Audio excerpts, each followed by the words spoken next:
Okay, so at the head of marketing at Skin by You, who are you? So I am Chris. I am your husband. I am your baby's daddy. I am the one who's kind of been the spearhead of what Skin by You on the back end is, how we're showing ourselves, how you show yourself to clients, and the Instagram strategy, and really your biggest cheerleader on who you are and what I want you to be and what I want you to become. I think what's really cool about Chris is that he is not in the industry, so he can really see things in a true marketing perspective, and he's helped me so much with the business. And I think that's what he really brings to the table. It's so unique of the perspective that he can bring because he's not in the industry. He has a background in marketing. So he can really look at things and just know where we can do better in our own business. So if you don't know Chris, he's my husband. He is the head of marketing here at Skin by You. He is absolutely amazing. He just gives so much valuable insight to our audience and has helped me grow this practice and has helped us reach six figures within 6 months. So I'm really excited to jump into this topic of just interviewing Chris. You're making me blush over here, by the way. Stop it. But before we get started, I am going to just remind you, as always, to make sure you like, comment, and subscribe to this podcast. It means so much to us that you support us. And also, we did just release our own exclusive community on Patreon where we dive super deep into these topics and just really make it super educational, but also really personable so that you can grow and learn in your practice. And you also get to message me directly and also drop specific video requests for us to cover. So with that being said, I'm just going to go right into, as a person on the outside. Okay. You're not in this industry of being an esthetician or even in the beauty industry. What would you say, what is the biggest flaw you see in the industry that people follow that you may think that may not work or even does work in this industry? So I'm assuming you're referring to social media. Yeah. I mean anything. Let's say running specials, branding. Just in general, the what aesthetics mistakes industry that estheticians may be making. That people commonly do in this space, but it may not be the best thing from an outward marketing perspective. Yeah. So I'd say, of course, the specials things, we've talked about this. If you haven't seen any of the podcast or are not subscribed to the course or any of the information we've given so far, we're definitely really heavily against specials. Specials is a big one that I'm not a big fan of. Other things that I think are maybe a little bit controversial are booking systems that I think more established estheticians are using. I'm not a very big fan of. Me personally, it's easy for me to say these things, but I'm not a big fan of the Vigaros. I'm not a big fan of the Gloss Geniuses. There's a lot of things I don't like about those apps. I think there's a lot of negatives compared to the positives. I know that a booking system like we have now can be pricier, but I think the pros outweigh the cons when it comes to the client's experience, and then especially when it comes to the estheticians or the back-end experience. Us switching from cheaper booking systems to more expensive booking systems, we've noticed a huge difference, and we've also noticed a big difference of the way our clients interact with those same booking systems. So how easy it is for them to book. And I know most booking systems can take credit cards now, so that's a big one, but that we love. Mm-hmm. But yeah, that's a kind of a non-negotiable for me. And I know for an esthetician just getting started, I could probably say, okay, maybe just get going with the Gloss Genius or Vigaro. Let's keep it low cost and get the systems moving. But from there, I would highly recommend upgrading. Yeah, for sure. So you definitely have to, even if that means you starting from the basics. So let's say you have to invest in Gloss Genius, Vigaro, everybody starts somewhere. But when you get to that point in your business where you're scaling, I think it is highly important to invest in those things. And I would say early on, as early as you possibly can. These businesses that we're building as entrepreneurs are very important to dump everything back into the business. As difficult as it is, if you're getting in to try to get rich really quickly, this is not for you. we are not in the space to get wealthy very quickly. Yeah. If you want to do that, go invest in GameStop or Bitcoin. This is not that space. We're building We're not gambling long-term here. businesses that we're affecting, I keep saying I'm on the back end, but you are affecting human beings' life. You are changing their confidence, their comfortability. You're creating a safe space that they feel love and encouragement in. And you want to build those systems to be able to attract and give that to more and more people. Yeah. And the more, as silly as it is, the more you close off to opening up to new people, the less people's lives you can touch. No, definitely. I completely agree with that. What's the biggest trend that you've seen from an outward, in an outward perspective of what you've seen in my industry that people are doing right now? The biggest trend. So, I mean, it's hard. I mean, there's so many niches in the aesthetic space to say trends. Like as simple as branding, maybe? Yeah, I think, yeah. I mean, I guess that would be kind of like what does trendy. branding truly mean? Yeah, so I guess that could be a trend that people think they need to jump on with good quote unquote branding. And we've talked about this in our course and in our exclusive community. But branding is not colors, it's not logos. It's none of those things. What branding really is it's the message you're conveying to your audience. And that goes by the slogan, that goes by the wording you use in your Instagram bio, that goes with the things that you communicate on your stories in a daily and the stuff that you put in your Instagram reels. So branding is so much bigger. Branding should really be you attracting your dream clientele, and your dream clientele realistically is not attracted to colors. We're not attracted to Target because they are the color red compared to Walmart. That's the color blue. We're attracted to Target because of the way they treat you when you walk in the store. We're attracted to Target because of the lights being bright, the pop music that they play, the self-checkout counters. Yeah, we're attracted to those things, and we're willing to pay higher prices because of those things. And that's what your brand should also focus on, rather than the simple things of a logo, a color, and the way your graphics look on your page, but really about the way you speak to that ideal clientele. And then when you figure out how to speak to that perfect client, then let your colors and logos and fonts all kind of come after that. No, that's so true. And I think another thing that I've been seeing in the industry is that people think that they have to have a certain amount of followers to start gaining clients. And that's something that I see that's so misleading in the industry, is that the more that we have gained following and connected with other people, majority of our clients are estheticians. Yeah. There's a handful Not of clients, followers, but most of our followers are estheticians. Exactly. But there's still a huge chunk in our area. So like, not disregarding the fact that there are potential clients or clients in our area, but majority of our clients, we have 63,000 followers, but majority of our clients are people who are inspired by our work, and they are wanting to follow us because they want to see us do better. And something that I see constantly in this space is people marketing that they're going to get, like, if you do this, you're going to get fully booked. And to be honest, like from personal experience and seeing that in the industry, that's just not the truth. It's so far from it. And of course, you're still going to get clients from Instagram. Not saying, of course. Like, I would say 50% of my clients come from Google, and that 60% comes from Instagram. So, maybe. I think 50-50. I mean, and that probably changes month to month, but that number is pretty close. Is different. Yeah. And we're starting to push more towards Google, but to speak on that, I completely agree with that. And we want to do a podcast.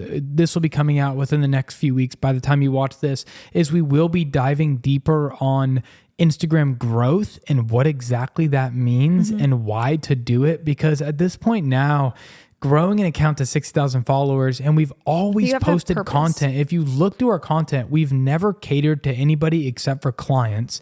All of our content is to be a client, to what it looks like to be a client and to buy product or to come in for a facial. But that's not has seen our content and who takes it in and follows us.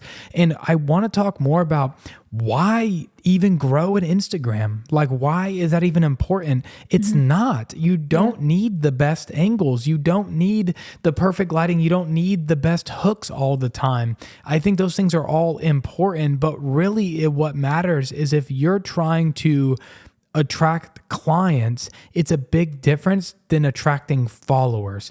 And the place we're at now is we're making a podcast too because we have so many followers who are estheticians, and now we can teach them the things that we did. But we did not make an Instagram account to attract estheticians. We made it to attract clients. Yeah. Right. I mean, we did it to attract clients. And like, for example, we have, like, I'll post, an opening for Saturday that, somebody last minute canceled and nobody will book it. But today I posted that I have a Patreon account and 2 people subscribed within the same day. So it just shows that I'm so happy you're being that real and just vulnerable, because that is insane that nobody else. Let's go back to pet peeves. What one of those questions about things that make me angry in this industry that makes me so frustrated is that bigger estheticians that post that. And I'm sure that some have amazing clienteles that can book those last minute appointments. or maybe you do have clients that already follow you, so they'll. And that will jump onto it, but and it's not Or not maybe that you it can started never your Instagram happen with those clients. Yeah, and not that it can never happen. Not that we've had times. And we've had times, plenty of times where people have jumped in and booked appointments. But it's in the amount of followers does not change if somebody books that appointment, because in your city, if you have let's say 100 people who follow you who are interested in appointments that happen to see a last minute appointments, that doesn't matter if you have 100,000 followers or 800 followers. If there's 100 people in your city that are interested in your product or service, they would book that. Doesn't matter on the amount of clients that you or the amount of followers that you have. I'm sorry. My best clients are already pre-booking their appointments. Yeah. So it takes a very distinct person who's already a last minute person. And to be honest, I personally don't want that type of clientele. And we don't have a lot of those clients in general already. I have clients that pre-book because I've set the tone for the type of client that I want. And we talk about that a ton in our Patreon, that attracting the right clientele is so important. There's so many details when it comes to that. So making sure that you are attracting the right clientele when somebody does come to your page. But when you are focusing on content, the type of content that we do, it does attract a lot of creators. It inspires people. So I think being transparent in this situation is that so many people just advertise that if you do this, this, and this, that you're going to get clients. But in reality, Instagram does not equal clients. It equals people that are inspired by you. So whoever is following you, they're inspired by a certain reason. So the average client is not going to jump to your Saturday opening. And unless they're already client, that's last minute. And before you jump into the next question, jump on that Patreon, subscribe to our Patreon, and we are more than willing to just open up the back end of our Instagram and just screen share what our story views and our story numbers and our clicks. And I mean, we can't really show the DMs, but just generally show you what the back end of a very successful Instagram looks like. We are more than willing to show that there is a lot of success. There's a lot of views. There's a lot of local followers, but it doesn't mean that everybody's necessarily coming to book an appointment, because we also have a lot of local people that follow us because now we're a bigger account and we're a bigger business in the area, and they just want to follow to watch to see what we're doing. But subscribe to the Patreon. And if that's something that you're interested in, we are the most transparent and vulnerable people in this space, in my opinion. And we will show you all of those things if you're interested. But you can, follow up with the next question. Absolutely. Transparency is where it's at, guys. Yeah. So as far as goals within the next 6 months of Skin by You, us going through the business for 2 years now and us kind of realizing what we really want to focus on, what would you say within the 6 months would be our biggest goal? For you? So for me specifically is one, to not have the pressure in the treatment room is probably one of my biggest ones. For you to feel like you have to be in the treatment room to make money. It's why we're building all these systems outside of the service kind of space, the in-service space.